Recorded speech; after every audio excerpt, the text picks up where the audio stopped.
Welcome back to Spirituality on the Road. Today I've got an interesting topic. Wearing my Rick and Morty shirt again. I feel like the wardrobe's getting a little old, but you know what? We'll just roll with it.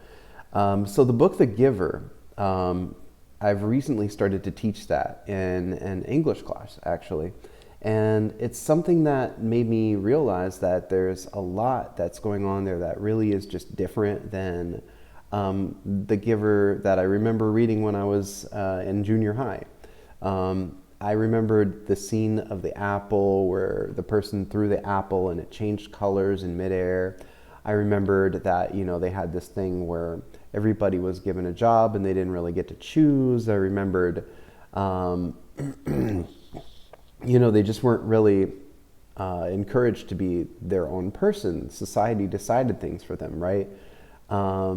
And I think I learned that it was different than our society, although it is pretty similar to a communist society where people are limited in the choices that they can make and things are more allocated to the state when it comes to what people can do and decide and say and so on and so forth. In the world of The Giver, they put positive meanings to things that are negative, right? Like they have this word released that's supposed to mean that person is no longer, right? And but the people in the book don't know that. They just think that it's a positive thing. They have a celebration, they send them off, and the person is even excited that they're being released, right? So that is something that when I think about our society today, I think about how we had a whole period of time that we all just went through that was actually traumatizing for the whole world. And people were excited to take part in something that was kind of uncertain as far as a solution for that problem, right? And there was a lot of pressure, a lot of social pressure that people put on each other. People were encouraged not to think for themselves. And as a matter of fact, people were shamed for doing so and ridiculed and laughed at, right? All of these things are actually very similar to the kind of world that there was in The Giver. I remembered reading, so recently when I was reading through it, I actually follow along on my Kindle while I'm reading it, while I'm listening to it with my class on Audible. And I'm just looking at it and I'm like, I didn't even notice all these things. Like there's this one kid that had to do with his volunteer hours and they didn't do it on time. And they ended up having to go back and get their volunteer hours done. But then when they finished, they didn't have a celebration for them at the ceremony. Everybody was silent. And it was known to be disgraceful, right? Like it was disgraceful that they, didn't do things the same way everybody else did. So the main character in the book, Jonas, doesn't really specialize in anything when it comes to his volunteer hours. And he knows that this is going to result in him getting an assignment that he's not going to be able to predict, right? So looking forward in the book, he ends up going to The Giver and he becomes the receiver of memories, right? So by not choosing something specific like everybody else does, he actually kind of set himself up to be in a little bit better position. It's kind of like a counterintuitive decision that he made. So that maybe is something I'd like to hover over, let's say, for a little bit as far as the topic. By not making the same decision that everybody else makes, it's kind of like a matrix hack because you do something that's different, or maybe you don't have such a one-track approach to how you approach your own life, right? So then you just kind of maybe you have multiple lines out there, maybe you have maybe a multifaceted approach is what I like to call it, right? Maybe you are not putting all your eggs in one basket, so to speak. Maybe you are allowing there to be several different options that are developing, that you continue to develop and cultivate. Although it doesn't have to be as aggressive as something that's like a main driver in terms of your overall progress, right? But you have some things that are strengths that can complement that main thing, right? And that you could use to potentially even give yourself a foot in the door when it comes to that main thing, maybe, just food for thought, right? As I always like to say. But these are the kinds of thinking that you would consider to be out of the box. In the box, like I've never heard the term in the box thinking, but let's just say there's a term in the box thinking, right? So in the box thinking would be, I'm going to go to school, I'm going to study accountancy, and I'm going to become an accountant, okay? Some brokerage licensing, and I'll go work for a bank, and I'll become an investment banker, right? Go work in real estate, right? I'll go to school for law, right? Or maybe I'll go to school to become a doctor, right? Because those are kind of sure things, right? Or an engineer, maybe I'll become an engineer, maybe I'll become a nurse, right? Something where the money is guaranteed and there's always a high demand, right? So those are what I would consider to be like in the box thinking, right?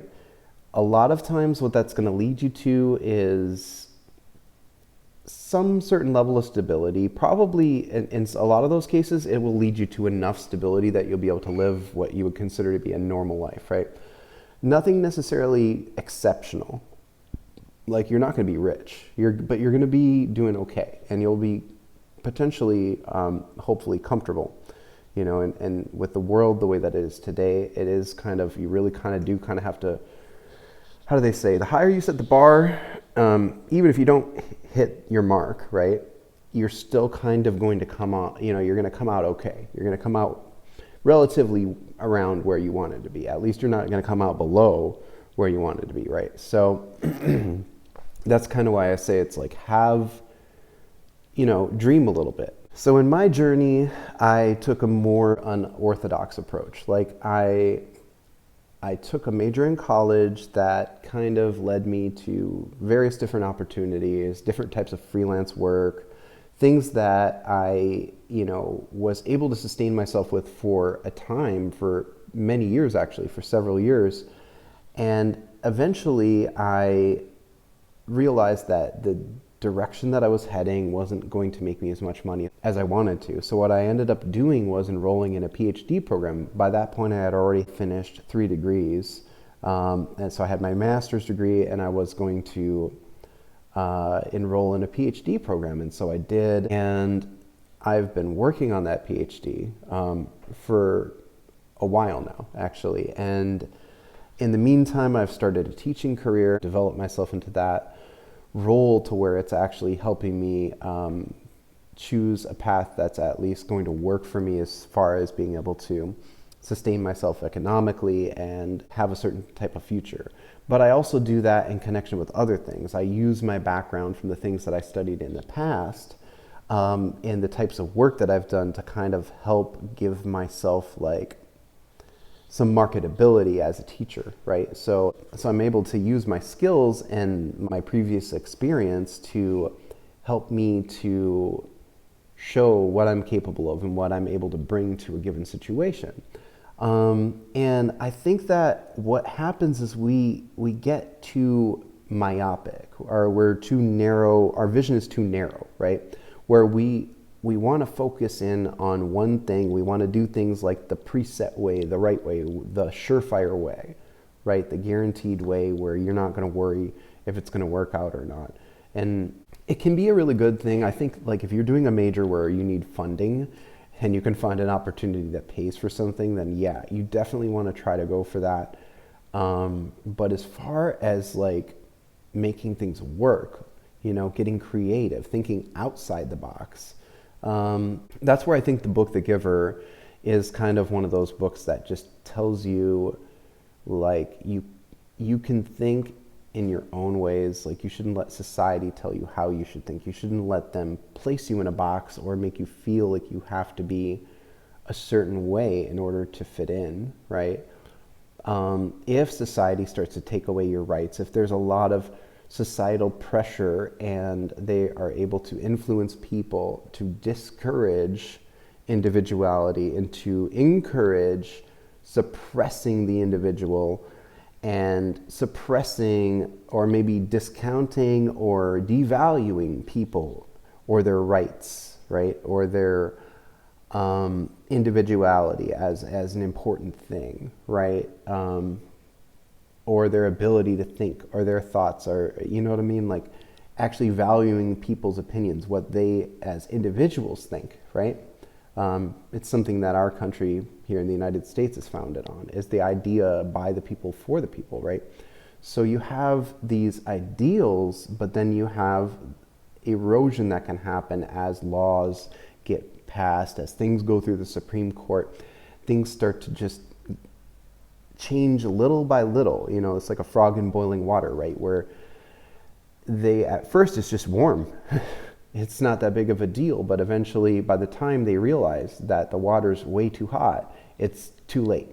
That frog is gonna die in that water. So that's kind of the situation that we can find ourselves in if we're not careful. And most of us go, that's not really, we're lucky. Other countries have it so bad.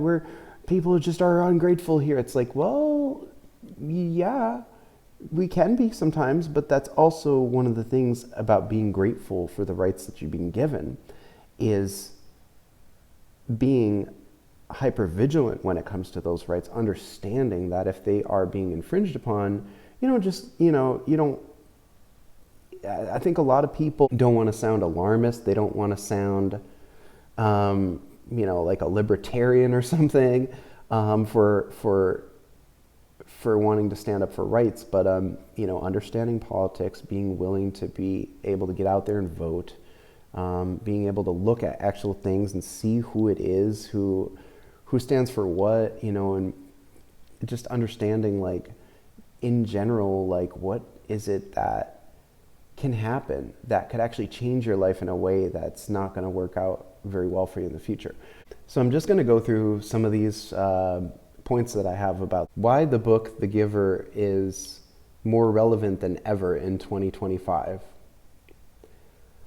The Giver isn't just dystopian fiction. It's a mirror reflecting today's world in unsettling ways. Lois Lowry wrote The Giver in 1993, but the world she created feels more like 2025 than the distant future, actually.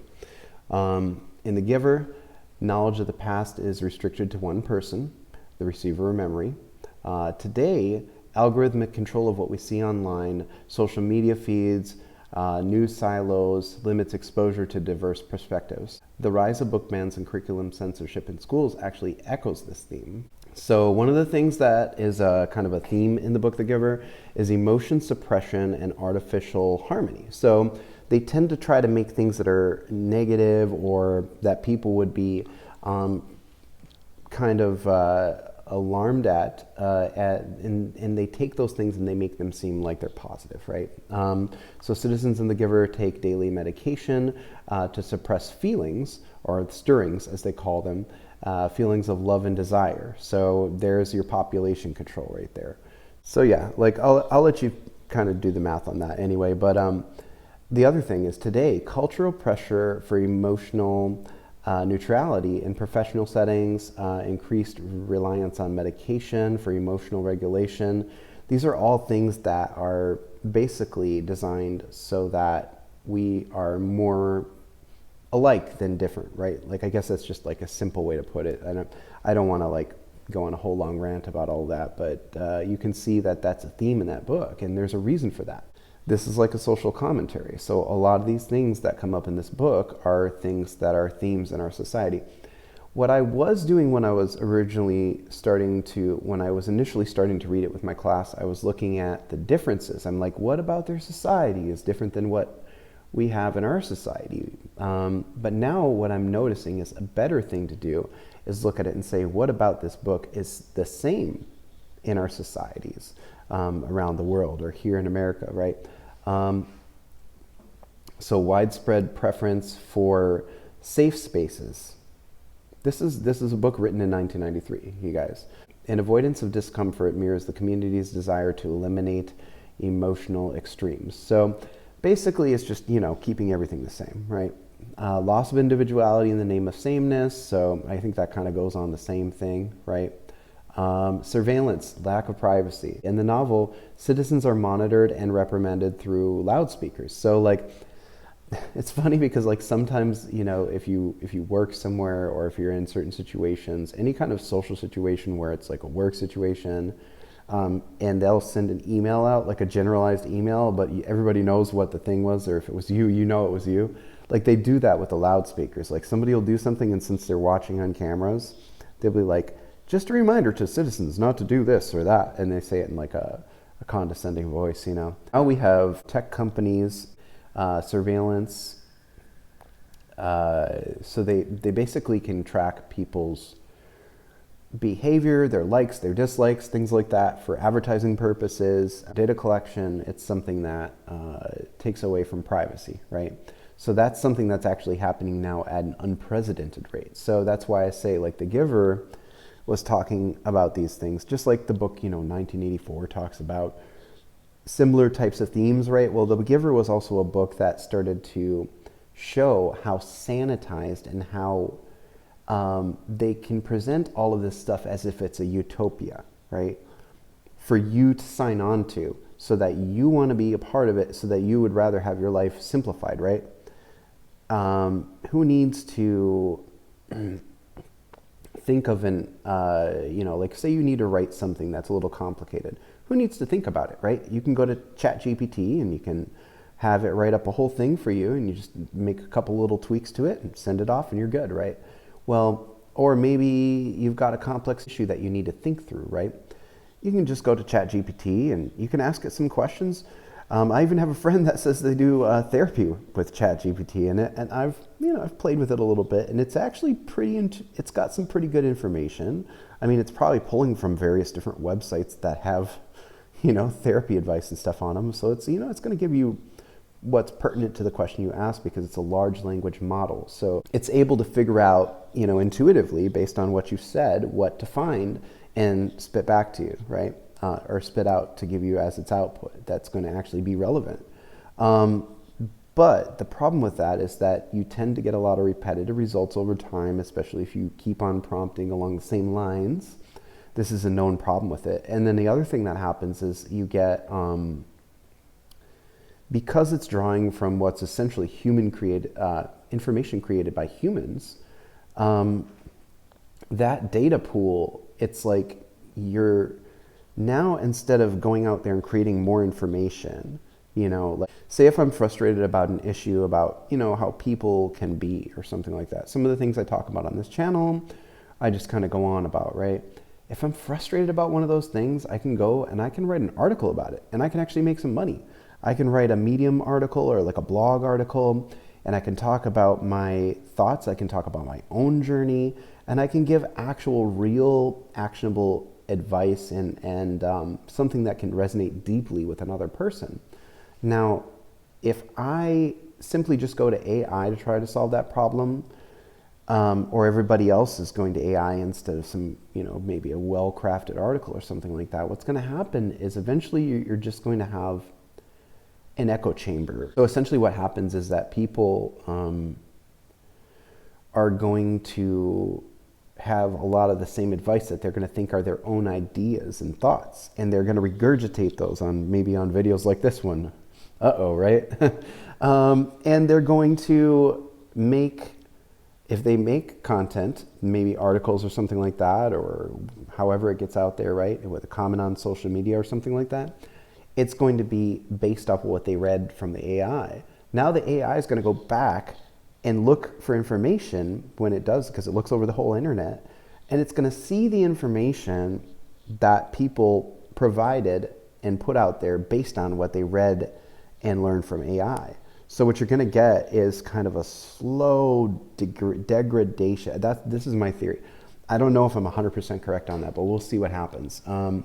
If anything, I think if not that, if we don't see the AI start to degrade in the quality of its, like in the depth of its insights, what I think is going to happen is people are going to lose their critical thinking skills. They're always going to defer to AI for their critical thinking. I'm already seeing this in way bigger, I'm seeing way more of this than I ever expected to see, actually. In the very beginning, I was playing with it in ways like that, where I was just kind of wanting to see what I could find out and get it to do and stuff, and people were actually shaming me for that. They were saying, oh, well, you shouldn't do that, I wouldn't do that. I wouldn't ask it for advice or anything. Like, and now I'm seeing people asking it for advice all the time. And I've kind of stopped doing that because I've just found ways to kind of go within. I've found ways to just to seek information elsewhere, right? But I still go to it for things, but I don't use it to think for me. I just use it as a tool. There's a difference. It's like using a calculator or a word processor or something. Like, you just want it to do a large amount of work, but you don't actually want it to do the thinking. You want to direct and guide the thinking and the idea, making, or the strategizing and things like that. And then you want to give it like a rote task. That's the way you would want to use AI, so that because you not only do you not want to give do you not want your critical thinking skills to atrophy, but you also don't want to encourage and promote that practice to other people. Because what's going to happen is people are, oh, did you see what AI can do? I did this and I did that and this and this and that. I don't even have to think. I just have to do this. And then everybody else does that too.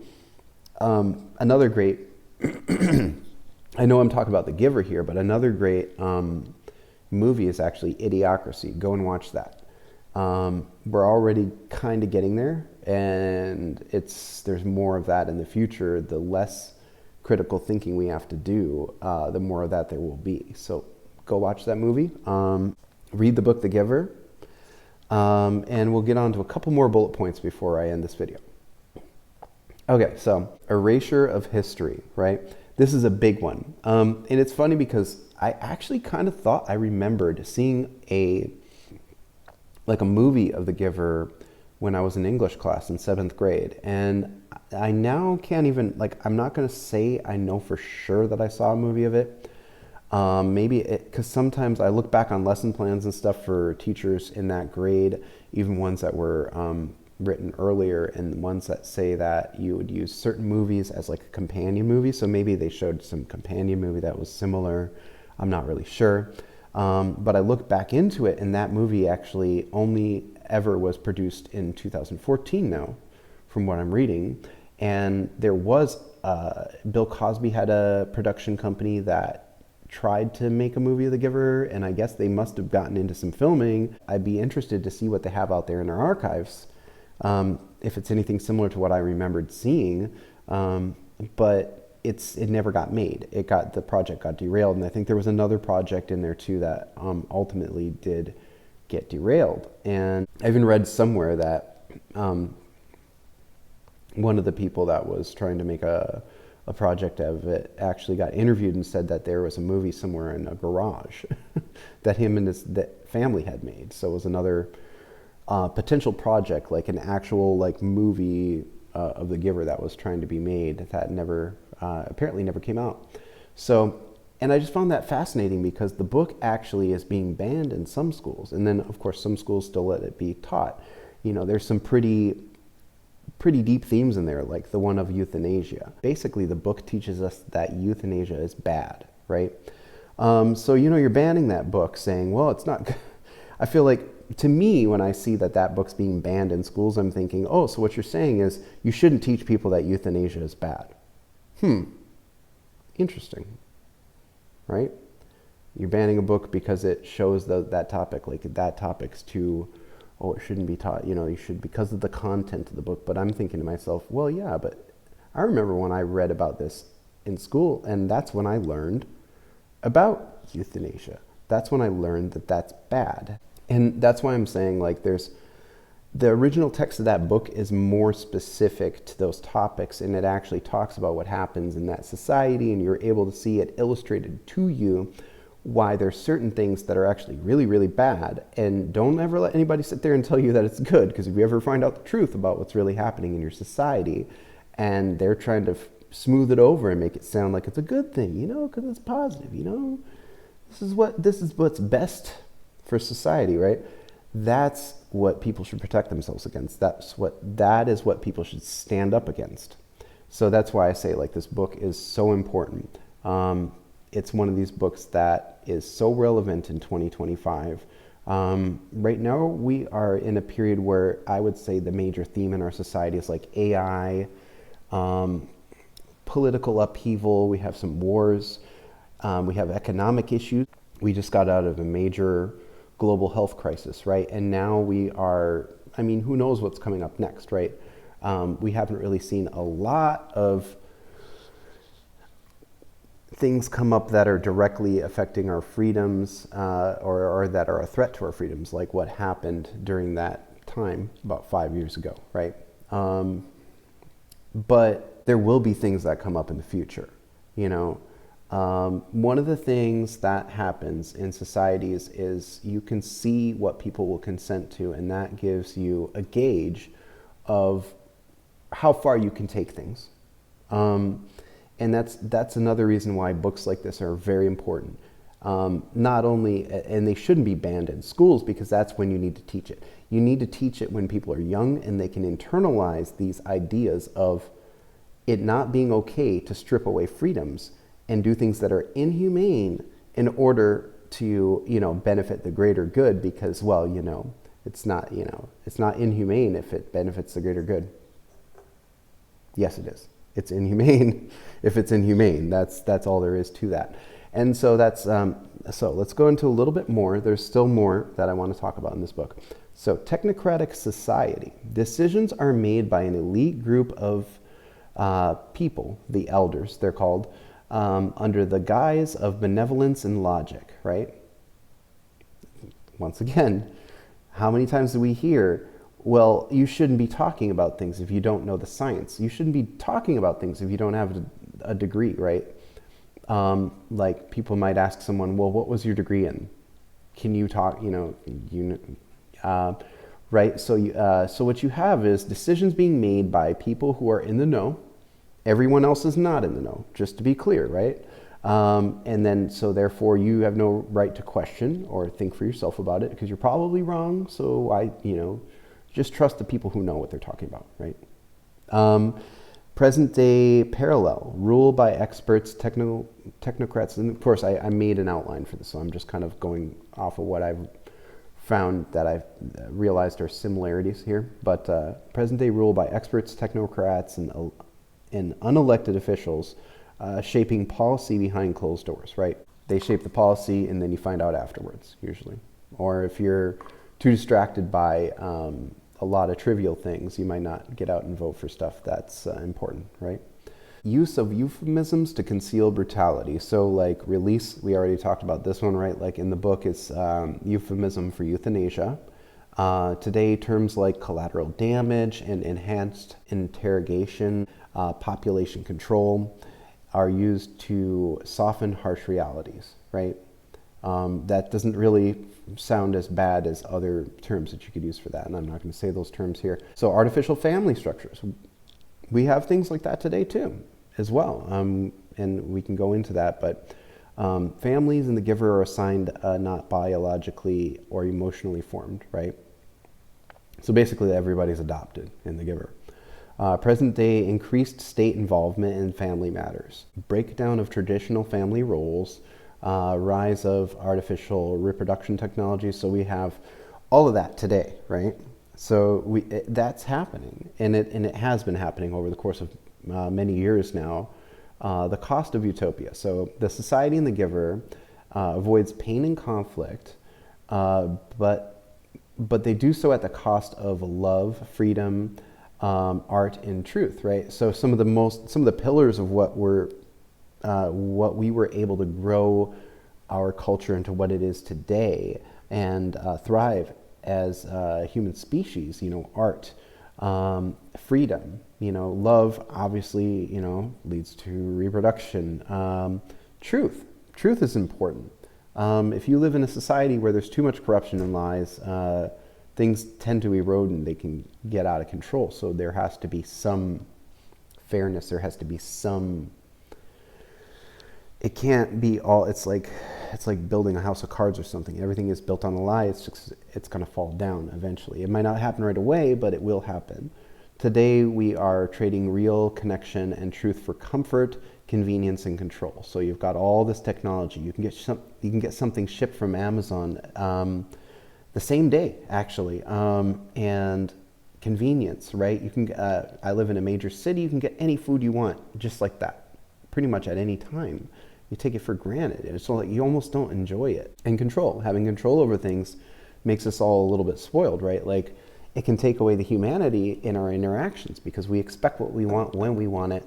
We don't have patience for it anymore. Even I have to check myself and just be like, it's time to take things back to square one and just be like, let's connect with people.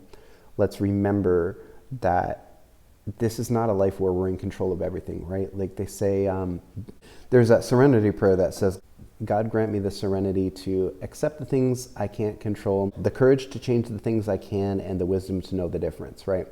So we can't always have control, and we start to get this illusion that we can always have control because we have all these digital environments where we just click a button and we get what we want, right?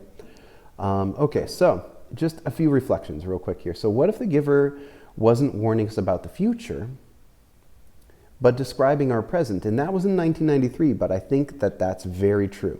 I think in 1993, the giver was talking about what was happening then and has continued to happen and intensify up until this current time that we're in. And I think that I would definitely recommend you go and find a copy of that book. Go find it on Amazon, Audible. Go find it on, a paperback book reseller website or something. Go read that book. Keep a copy. Read it to your kids. If you're a teacher, if it's allowed in your district, read it. Explain it to kids. I mean, you don't have to get into things that are beyond their ability to comprehend. If they're at the right level, I would say either middle school or high school. Just talk about the basic themes of things that are okay to talk about, that are just universal themes that are true, right? Like we teach about the Holocaust, right? We teach about, we only allocate a month to it. We should probably allocate more to it, but like Black History Month. So we teach about things that have happened. And it hasn't always been like as good as it should be. I feel like when I was a kid, we learned about Thanksgiving and we didn't really learn about like what really happened with the settlers, and the Native Americans. Not as explicitly as it probably should be told, because it was an atrocity. It was a horrible thing that happened, and it was at a mass scale. But these are the kinds of things that humanity has to remember, that we can't forget, and we do need to teach people at a young age what is wrong and what is right, so that we don't repeat the mistakes of the past. And when you start to when you start to show things in a, when you start to shield people from the real realities of things, which was what happened in the Society of the Giver, when you start to downplay the significance of things that happened that should never be repeated, what you do is people really just don't get it. It doesn't actually register that certain things are wrong. And guess what? That's convenient for a society where if something is convenient for a certain group of people, if they want to make a law or a requirement or something, or take away some certain freedoms, or do something that's an inhumane practice, or go to wars that are killing thousands unnecessarily, innocent people, the population is going to be more likely to support those things and more likely to go along with whatever is being presented to them if they have not been told and taught that those things are wrong. So we need to keep books like The Giver in circulation. We don't need to dumb them down by making movies that take away parts that were in the book that were important to the core message and theme of the actual literature itself. And we don't need to be banning those books when there are necessary elements to teach the kinds of values and virtues that our country was founded on, and that our society, that more modern progressive societies have been founded on, that have led to the world that we have today, where there is civility and there can be goodness. So that's where I will rest my whole talk about The Giver and why it's relevant still in 2025 today. I hope that you go out and buy a copy of that book. I hope you read it. I hope it gives you plenty of food for thought, and cheers to that.